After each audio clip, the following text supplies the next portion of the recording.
So the Detroit Lions with the win, or the meaningless win, over the Green Bay Packers today. Went from 5th in draft position to all the way to 8th. We back, Motor City Sports Talk. We in the building. Definitely appreciate everybody for checking in. Don't forget to hit that subscribe button. Hit the bell icon button. You won't miss another video. All right? But they did fall 3 spots. I'll give you the complete draft order in a minute. I'm going to put a vote in the community tab. Some of the brothers and sisters was on with us today. We went live, had live commentary, live reaction for the Lions and Green Bay game. I was asked by a few people, could I go live for a playoff game? So I'll put the playoff games up, and y'all choose and vote for which game y'all want me to go live on. And hopefully I can go live for a Pistons game or 2 next month. So that's that. But let's go through the draft order.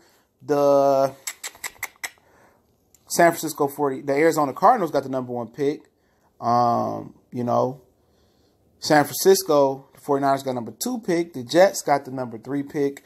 The Oakland Raiders, which would probably be playing in the San Francisco or somewhere else till they move to Vegas next year, have the 4th pick. The Tampa Bay Buccaneers have the 5th pick. The New York Football Giants have 6th. Jacksonville Jaguars have 7th. The Lions have 8th. Denver Broncos have 9. Buffalo Bills have 10. Okay. If the Lions had lost today, it would have put them in a tiebreaker between the Jaguars, Giants, and Tampa Bay for 5. So I don't know how that tiebreaker would have failed. So it wasn't an epic fall from grace, but I definitely was asking the Lions to rest their players for the Arizona Cardinal game and down. And if they would have done that and lost 2 games, they would have been 4-12, and they could have possibly got the 4th or 3rd or 2nd pick. They would have been a tiebreaker with the Raiders, Jets, and the 49ers. But it is what it is. The NFL ain't like the NBA where it's only so much talent, per year coming in the top 10. It's 1,000 players going to be coming in the NFL next year. And, the Lions going to have to pick of their litter still.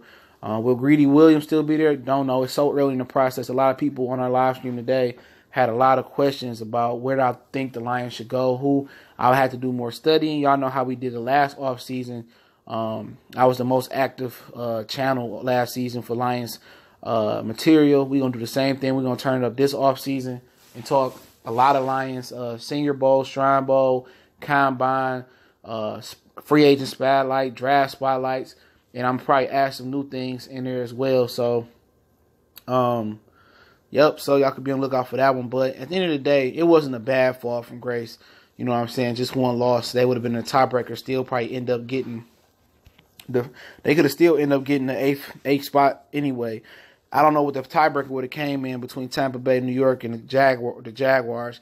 We could have got 7, 6, or as high as 5, but hey, it is what it is, man. The Lions, that's what they do. They win games that we want them to lose, and they lose games that we need them to win. Now, had that game versus Green Bay would have been for a winning playoff spot, we'd have lost 31-0. But hey, it's the Lions, but positions of need, everything pretty much. I mean, legitimately, everything is a position of need for the Lions. I mean, quarterback, offensive coordinator, defensive coordinator. I don't like Pasqualoni. Tight end is a position of need.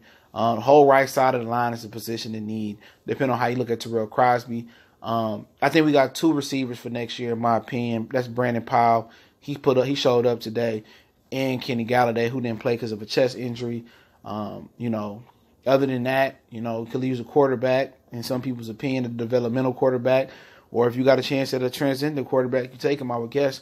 Trading Stafford after June, I think, or after June, it's only $10 million cap hit. But, hey, I don't think that's going to happen.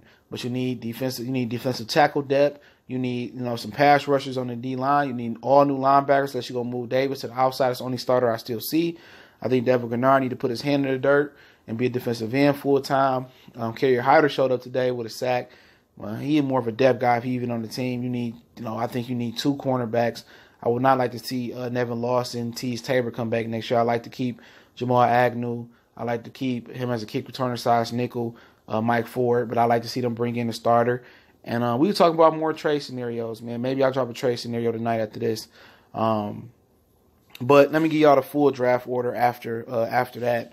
After 8, Broncos 9, Buffalo 10, Cincinnati 11, Green Bay Packers 12, Miami Dolphins 13, Atlanta Falcons 14, Redskins 15, Panthers 16, the Cleveland Browns 17, Minnesota Vikings 18. They didn't make it. Tennessee is 19, Pittsburgh is 20.